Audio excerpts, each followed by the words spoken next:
want to feature you in one of our episodes. I think you are owning one of the biggest races in the world. So it's a very good thing to have you on this interview. Yes, yes, yeah. Okay, to start, maybe you can just give us a short introduction about yourself. Tell us a brief background of yourself in the pigeon racing sport. For me, I'm the Dr. Teerapol. As you know, we are the owner of the Thailand Masters. Actually, I born from the pigeon family. I have 9 brothers, and all get involved in the pigeon sport. So that means I'm in the pigeon sport over 50 years now. Okay. Okay, that's nice. Did you have a mentor in this chain of pigeon racing sport? And who was your mentor, if you had one? I have a lot of friends who are my mentor and also my family. And you know Dr. Heng Duiwet, right? I know him. I met him over 30 years. So many things and many treatment and product on the take care of the patient I learned from him. And also in Thailand, we have a race all year long, maybe 50 week, 50 race a year. So every week we have the racing pigeon. So I learned from that. And a lot of friends also in the pigeon sport. Yeah. Okay. How would you rate the competitiveness in both clubs and one-loft races there at Thailand? In Thailand, we can say that the club race, we have 3 clubs and they race every weekend, Saturday. So or they are get involved with the derby. So the race only for the winner. Every race is very hard and the winner like a take all, winner take all. So it's very hard competition. And the pigeon had the same age because they're selling the derby on the same day. And they run like this all year long. So in the one season, they have the T tournament. So that means all year we have to get in the sport. And for the one-loft race, it's a different kind of that. And for me, I race everything. And after I organize my OLR, I stop for the club and start only focus on the one-loft race. Okay. Can you please share with us, is your family involved in pigeon racing career? And how do they engage in this pigeon racing sport, your family? Actually, our family, they paying pigeon before I born. Today, I'm the 56-year-old, so I born in a pigeon family, and every day I'm with a pigeon. That is maybe you don't know that in Thailand, sometimes you win too much and you cannot race in Thailand. I have to stop. Family have to stop for 2 times on that.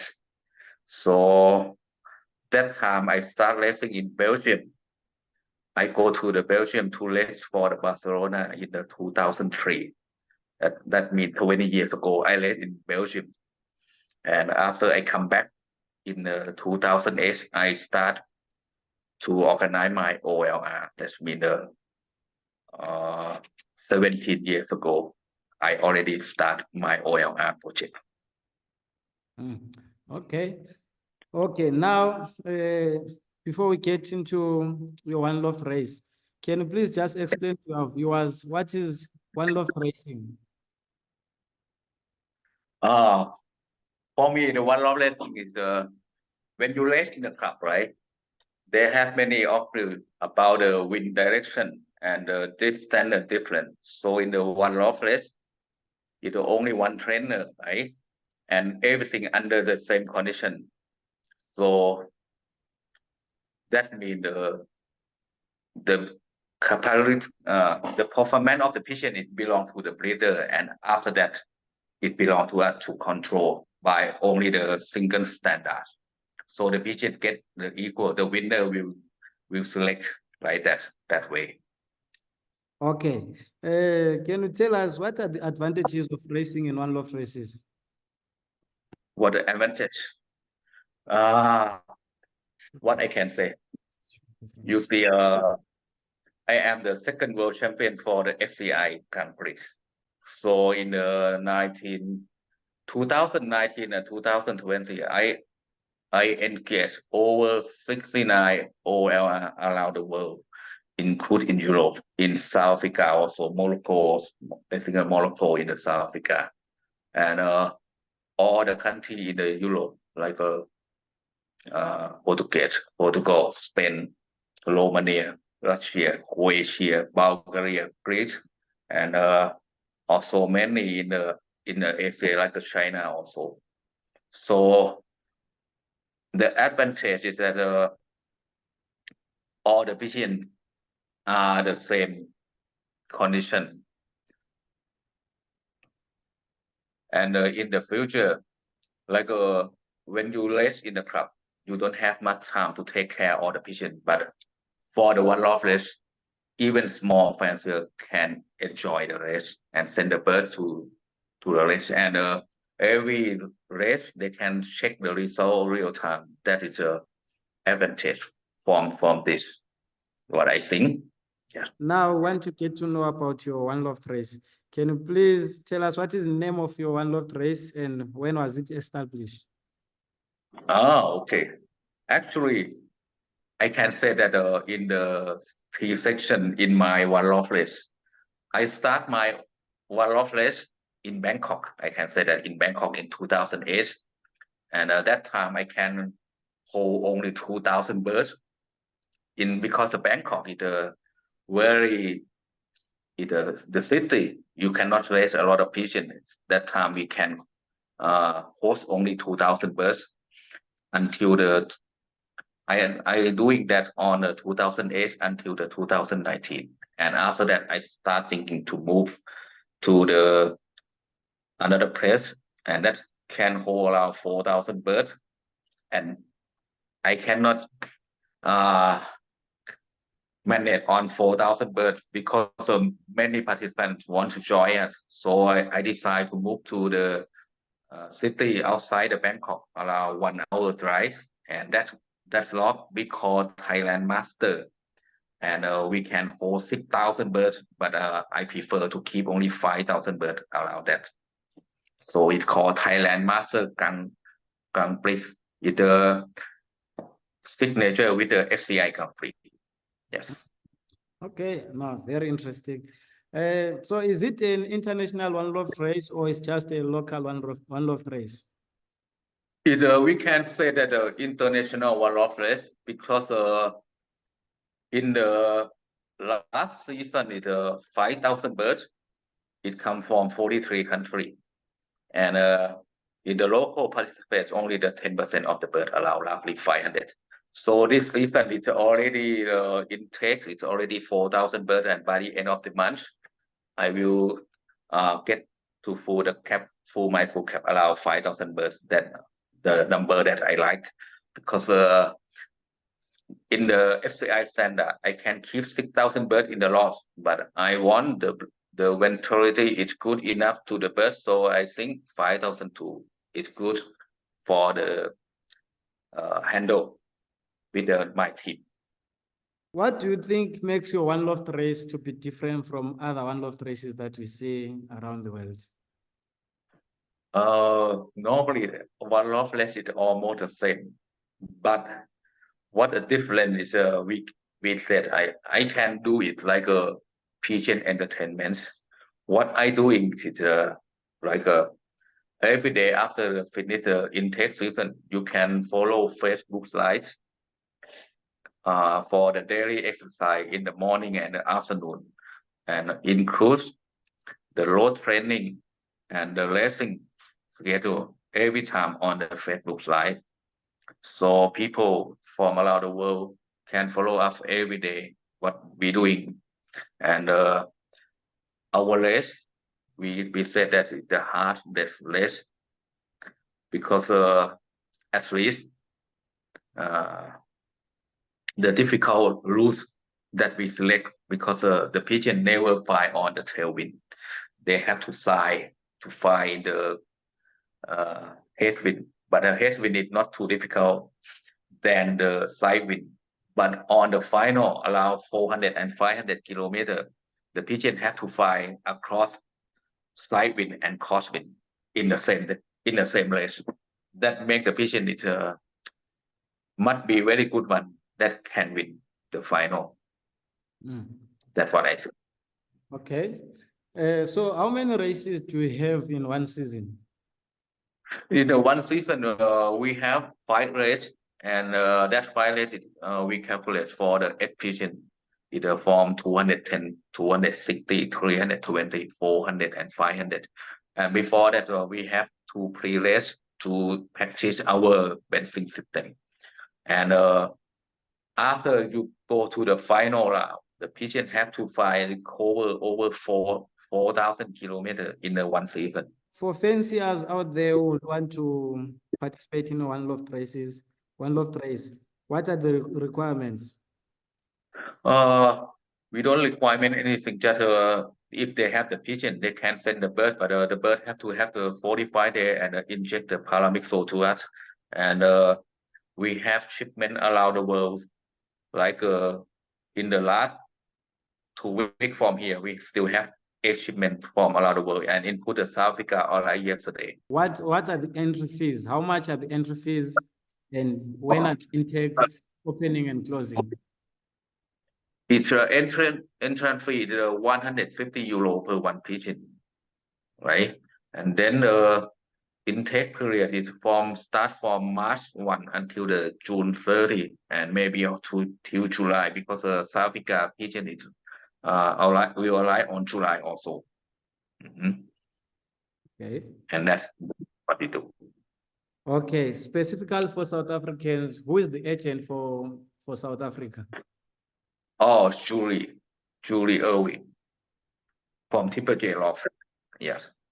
Okay, which auction houses are you working with after the season? We use my auction house myself. My son is doing project for the auction. So we already did it for 3 seasons so far, and it's very good on the auction.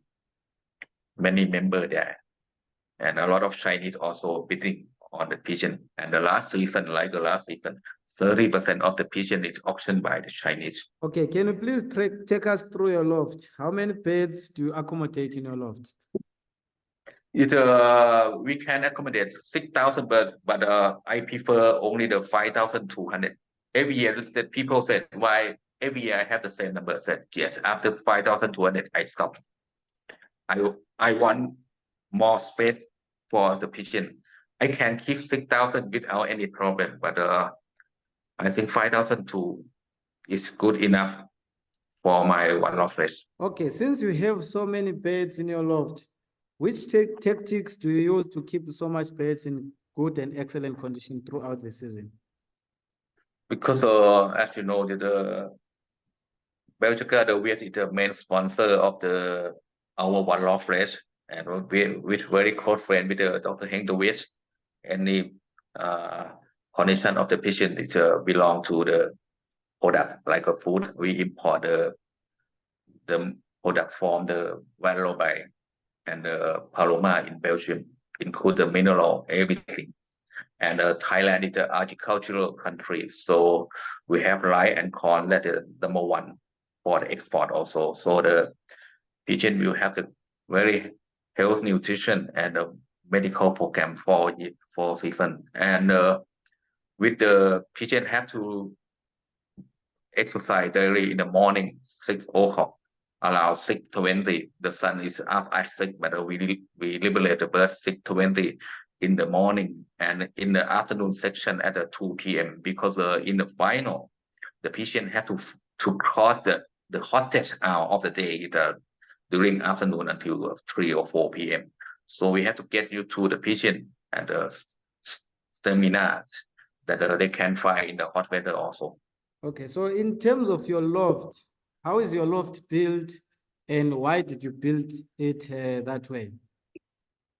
Well, normally we use the steel because like what is called, we can say we are in the hot weather, in the hot country, so what it called, we have to keep the very temperature and very good ventility, so the pigeon did not get anything feeling warm in the loft. They feel very easy and relaxed. So we take a bath 2 times a week, and they enjoy like that. What are the weather conditions throughout the whole season? Do we have different conditions, or it's just one conditions throughout the whole season? In Thailand, during the session of the start racing, we call sometimes it's hot, sometimes it's winter, because January normally it's the winter, but sometimes it's not the winter like exactly, because Thailand in the country that we have a wind from the China, it's a cold wind, and on the south wind from the Indonesia that it make it hot wind. So the temperature is roughly around 28 until 36 degrees Celsius. So in the morning, after the pigeon release 1 hour, the temperature will rise up every time. But the one condition that we cannot control is the speed of the wind on the side wind, or we call crosswind, or the headwind, that we cannot control. So the pigeon have to work on that every time. Like 300, 400, and 500, pigeon will maybe fly in a different climate, and the winner almost be there. What are your objectives for the future? What do you want to change? What do you want to improve in your loft? For me, I enjoy traveling around the world, and I want my one-loft to hold the fancy around the world, and every year we get more the country to join. That is my objective, and I want to promote Thailand because Bangkok or Thailand is one of the world most destination for traveling, and I enjoy that because for 30 years that I visit Europe, and this year I visit Kuwait, Qatar, and UAE. So a lot of visit. So I want them to visit as well. What is the ultimate tip that you can give to fanciers from different parts of the world who would like to participate in one loft race? It's from my experience, and I entry over 100 OLR outside the country. So what I need to advise, I cannot say that I advise, but it's from my experience, because the pigeon from the OLR will stay with the owner, I think, 4 weeks, 6 weeks, maximum 2 months with the owner. So what the best way is to send the pigeon to the one loftless. You need to prepare the breeder by you need to inject the vaccine for the breeder, and then you have to give the very good food, because many people, they think in the eggs, it's very important thing for me.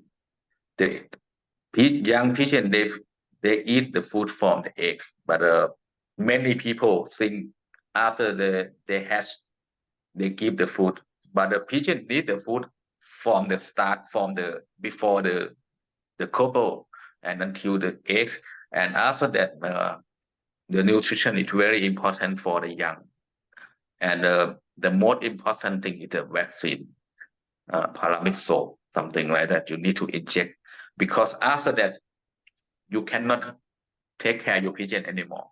Then the OLR will take care all the same, and this way it's better, because when you ship the birds around the world, you have to pay the shipping also. So better to give the bird every chance to win. That's what I think is the best way, and the participant should do like that. So it's better for participants themselves and for the OOR organizer as well. That I want to do. Okay. Yeah. Any closing remarks? Any last words? Yes, I wish I could this season will be the best season because a lot of participants around the world that come in intake that I see the many participants it better and better keep better form every year. So I think the one-loft race is going up. So maybe in the future I try to be one of the best in we cannot say one of the best that I can do. Okay, no, thank you very much for taking your time to be part of this interview. We really appreciate it.